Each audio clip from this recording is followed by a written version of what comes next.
हम मर्यादा का पालन करते हैं, इसीलिए हम उन आदिवासी बेटियों के नाम का जिक्र नहीं करेंगे, सिर्फ उस इलाके का जिक्र करेंगे और उनके पतियों के नाम का जिक्र करेंगे जिनके नाम पर वो पॉलिटिकल जिहाद हुआ।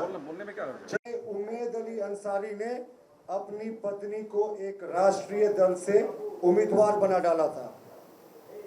अब आप देखें, अब्दुल शमीम इसी पाकुड़ जिले से, मरियम मरांडी। अब मैं पाकुड़ जिले के और मामले आपको बताता हूं। आजाद अंसारी, पत्नी का नाम मैं नहीं ले रहा, ये सब लोग या तो मुखिया का चुनाव लड़ चुके हैं या जिला परिषद का चुनाव लड़ चुके हैं और काबिज भी हैं इसमें से अधिकांश केसेस में। सागिर अंसारी, मोहम्मद शेख, हजरत अली, ये तमाम लोग थे जो सिर्फ एक पाकुड़ जिले से थे। हमने बताया ना आपको कि 200 से ज्यादा हम लोगों ने डेटा इकट्ठा किया है। अब आते हैं, थोड़ी नजदीक आते हैं और नजदीक में चलते हैं, हम आपको रांची जिले ही ले चलते हैं। तबारक अंसारी हैं, रांची जिला परिषद के उम्मीदवार रह चुकी हैं इनकी पत्नी। इकरामुल अंसारी हैं, इन्होंने तो आदिम जनजाति की एक बेटी से शादी की और बताया जाता है तीसरी पत्नी है, गुमला से, और मुखिया है। और रांची के ही मोइन अंसारी मुखिया पद की उम्मीदवार थी, इनकी पत्नी। और रब्बुल अंसारी, ज्यादा दूर नहीं जाना है, रांची जिले में ही है, इनकी पत्नी भी बड़े पद पर है। तो हमारा मानना है कि जो आज हमने आपको उदाहरण दिए, ये 15, 16, 17 उदाहरण, ये तो सिर्फ शुरुआत है। ऐसे 200 से ज्यादा केसेस हैं जब एक मुसलमान समुदाय के लोगों ने दूसरी तीसरी शादियां, कुछ केसेस में सिंगल पत्नी भी हैं, अधिकांश केसेस में दूसरी तीसरी शादियां के रूप में इन आदिवासी बेटियों को प्रलोभन देकर फंसाया मोजाल में और उनके जरिए पॉलिटिकल जिहाद किया। यानी स्थानीय निकायों के चुनाव पर काबिज हुए।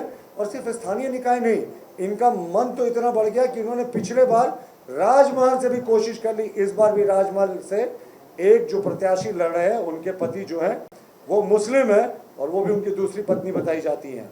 तो ये तमाम चीजें आपको साफ दिखा रहा है कि किस तरीके से झारखंड पॉलिटिकल जिहाद की फैक्ट्री बन गई है। भोले भाले आदिवासी बेटियों को, यहाँ तक कि आदिम जनजाति की बेटियों को फंसाया जाता है इन मुस्लिम युवकों के द्वारा प्रेम जाल में, और उसके बाद इनके जरिए ये स्थानीय निकायों के सत्ता पर काबिज होते हैं।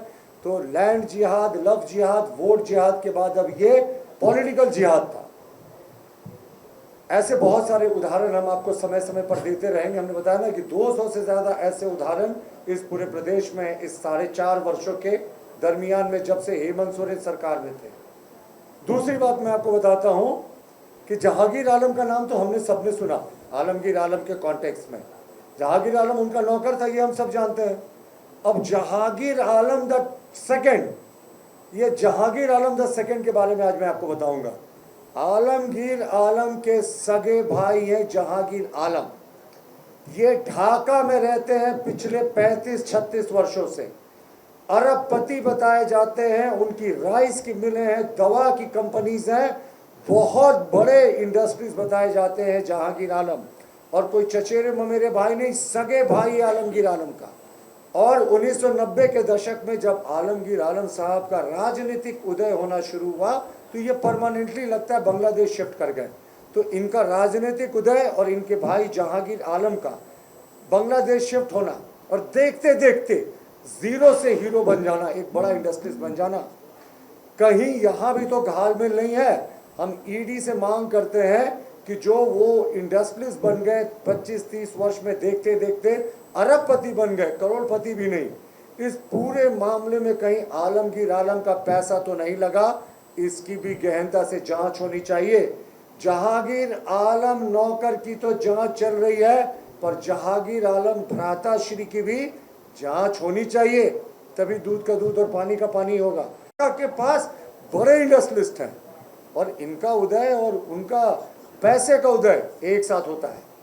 दूसरी बात, आलमगीर आलम अभी तक इस्तीफा नहीं दे रहे। देखिए ये झारखंड है, यहाँ केजरीवाल मॉडल नहीं चलने वाला। आलमगीर आलम साहब, आप भ्रष्टाचार के मामले में जेल गए हैं, प्रथम दृष्टया कोर्ट ने भी आपको रिमांड दिया है, आपके ऊपर लगे आरोपों को सही माना और ईडी ने अपने रिमांड पिटीशन में कहा कि जहांगीर आलम ने साइंड स्टेटमेंट में ऑन कैमरा कहा है कि ये पैसा संजीव लाल के कहने पर जहांगीर आलम का कलेक्टेड पैसा था 1.5% कमीशन जो मिलता था उसके घर में रखा गया। जहांगीर आलम जो नौकर था उसके घर में दस्तावेज बरामद हुए, मंत्री का लेटर हेड बरामद हुआ जो उसका संजीव लाल से नेक्सस से साबित करता है और संजीव लाल किसी को रोकती है रिमांड पिटीशन में कि ये जहांगीर आलम का पैसा था। तो 2+2 सीधा 4 होता जा रहा है और ये साफ दिखाता है कि इनकी जो ईडी के रिमांड में दिया गया है कि जो पैसा है वो जहांगीर आलम के घर में उसका आलमगीर आलम से सीधा कनेक्शन था और ये दूसरे जो जहांगीर आलम है उनकी भी जांच होनी चाहिए। बहरहाल पॉलिटिकल जिहाद बहुत बड़ा मुद्दा है। हमारी सरकार इस बार पूरे चीज को रिव्यू करेगी कि आदिवासी बेटियों को लगातार जो शिकार बनाया जाता है राजनीतिक रूप से सरकार पे काबिज होने का ये बंद हो। जी ये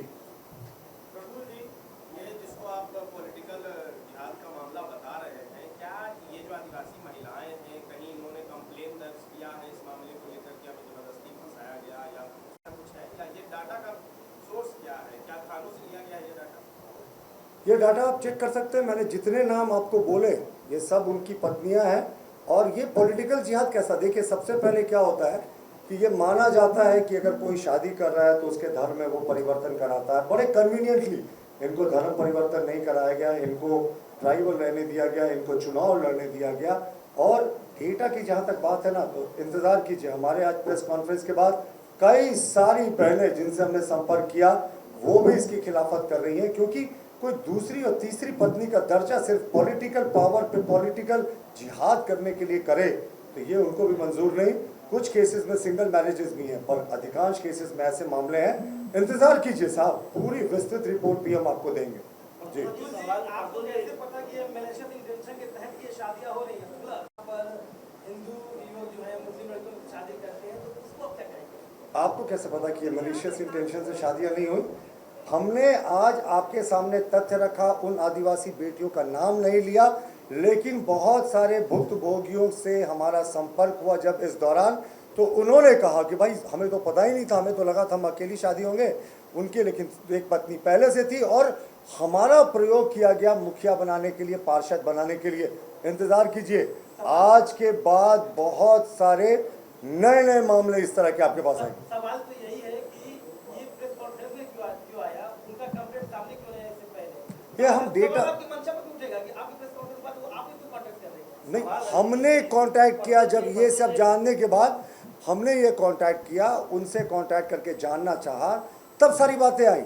ये तो पार्ट 1 है रिजवान साहब, इंतजार कीजिए, पूरी पिक्चर बाकी है। जी इससे जुड़ा एक सवाल है कि इन्होंने जब चुनाव लड़ा 29 वर्ष कौन सा था कि पिछले 4 वर्षों में कोई भी चुनाव नहीं हुए? कैसी बातें कर रहे हैं? पिछले 4.5 वर्षों में कोई पंचायत का चुनाव नहीं हुआ? क्या बात कर रहे हैं साहब, थोड़े फैक्ट को जान लें।